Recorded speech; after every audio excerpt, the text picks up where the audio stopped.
ચાલો મિત્રો, આજે આપણે ગુરુ પૂર્ણિમાનું સંપૂર્ણ મહત્વ એક વાર્તા સ્વરૂપે સમજીએ. આ વાર્તા તમને ગુરુ અને તેના જ્ઞાનની અંતરયાત્રાનો અનુભવ કરાવશે. ગુરુ પૂર્ણિમાની ગાથા. અજ્ઞાનથી જ્ઞાન સુધીની યાત્રા ઘણા હજારો વર્ષ પહેલાની વાત છે. પૃથ્વી પર માનવજાત અસ્તિત્વમાં તો હતી, પણ જીવનનો સાચો અર્થ તે સંભવિતતાઓ અને પ્રકૃતિના રહસ્યોથી અજાણ હતી. લોકો જીવતા હતા, શિકાર કરતા હતા, વંશવેલો આગળ ધપાવતા હતા, પણ તેમના મનમાં એક ઊંડાણ શૂન્યતા હતી. તેમને ખબર નહોતી કે તેમના શરીર અને મનમાં કેટલી શક્તિઓ છુપાયેલી છે, કે તેઓ આ સૃષ્ટિ સાથે કેટલા ઊંડાણથી જોડાયેલા છે. તો મિત્રો, તમે અમારી આ યુટ્યુબ ચેનલમાં આવ્યા હો અને નવા હો તો ચેનલને સબસ્ક્રાઇબ કરી દેજો. આદિયોગીની પ્રથમ ગુરુ માનવામાં આવે છે. એવા સમયે હિમાલયની પર્વતમાળામાં એક અદ્ભુત યોગી પ્રગટ થયા. તેમનું નામ હતું આદિયોગી, એટલે કે પ્રથમ યોગી. તેઓ કોઈ સામાન્ય મનુષ્ય નહોતા. તેઓ ક્યાંથી આવ્યા હોય તેવું લાગતું નહોતું. બસ પ્રગટ થયા. તેમની આંખોમાં એક અદમ્ય શાંતિ અને ઊંડાણ હતું. તેમના ચહેરા પર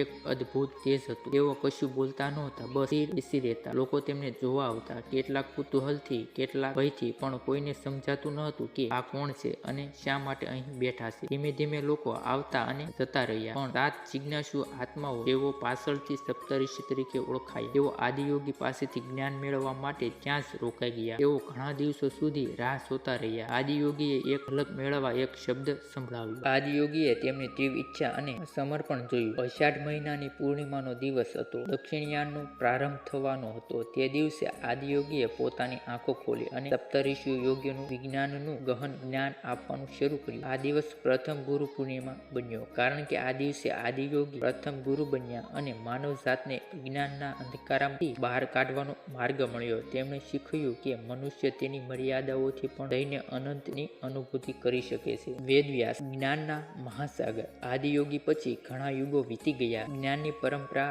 આગળ વધી. પછી એક એવા મહાન ઋષિનો જન્મ થયો, જેમણે આદિયોગી દ્વારા અપાયેલા જ્ઞાનને વ્યવસ્થિત કર્યું અને તેને સામાન્ય લોકો સુધી પહોંચાડ્યું. તેમનું નામ હતું મહર્ષિ વેદવ્યાસ. વેદવ્યાસ કોઈ સામાન્ય વ્યક્તિ નહોતા. તેમને ભગવાન વિષ્ણુનો એક અંશ માનવામાં આવે છે. તેમણે વેદોને 4 ભાગમાં વિભાજિત કર્યા: ઋગ્વેદ, યજુર્વેદ, સામવેદ અને અથર્વવેદ. આ ઉપરાંત તેમણે 18 પુરાણોની રચના કરી, જે ધર્મ, દર્શન અને નીતિશાસ્ત્રના અખૂટ ભંડાર છે. સૌથી મહત્વની વાત એ છે કે તેમણે મહાભારત જેવા મહાકાવ્યની રચના કરી, જેમાં જીવનના દરેક પાસા, ધર્મ, કર્મ, નીતિ અને અધ્યાત્મનું જ્ઞાન ગહન વર્ણન છે. વેદવ્યાસનું કાર્ય એટલે વિશાળ અને મહાન હતું. તેમણે ગુરુઓને ગુરુ કહેવામાં આવ્યા. તેમણે માનવજાતને અંધકારમાંથી બહાર કાઢવા માટે જ્ઞાનનો દીવો પ્રગટાવ્યો. આથી અષાઢ મહિનાની પૂર્ણિમાને વ્યાસ પૂર્ણિમા તરીકે પણ ઓળખવામાં આવે છે, જે મહર્ષિ વેદવ્યાસના જન્મદિવસ અને તેમના મૂલ્યના જ્ઞાનના યોગદાનને સમર્પિત કરવામાં આવે છે. ગુરુનું મહત્વ. ગુરુ વિના જ્ઞાન નહીં. આ વાર્તા આપણે ગુરુનું મહત્વ સમજાવે છે. ગુ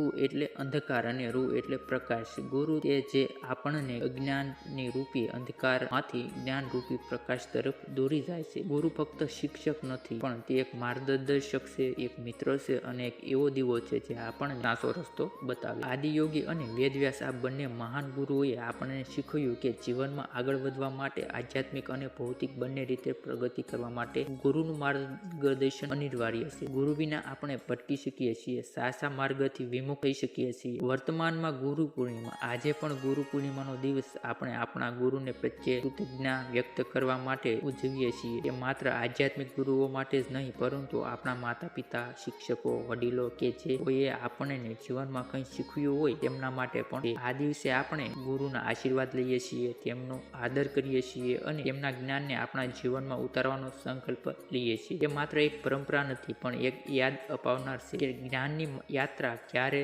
પૂરી થતી નથી. તે માટે હંમેશા એક ગુરુની જરૂર હોય છે. આ ગુરુ પૂર્ણિમા એ ફક્ત એક તહેવાર નથી, પણ એ ગુરુ અને જ્ઞાન પ્રત્યેની શ્રદ્ધા, કૃતજ્ઞતા અને સમર્પણનું પ્રતીક છે. આપણને યાદ અપાવે છે કે આદિકાળથી ચાલતી આવતી આવી ગુરુ શિષ્ય પરંપરા આપણે સાચા અર્થમાં માનવામાં મદદ રહેશે. આશા છે કે આ વાર્તા અને ગુરુ પૂર્ણિમાનું મહત્વ સમજાવવામાં તમને મદદ કરશે. શું તમે તમારા જીવનમાં કોઈ ગુરુના અનુભવ વિશે વાત કરવા માંગો છો? તો મિત્રો, કમેન્ટમાં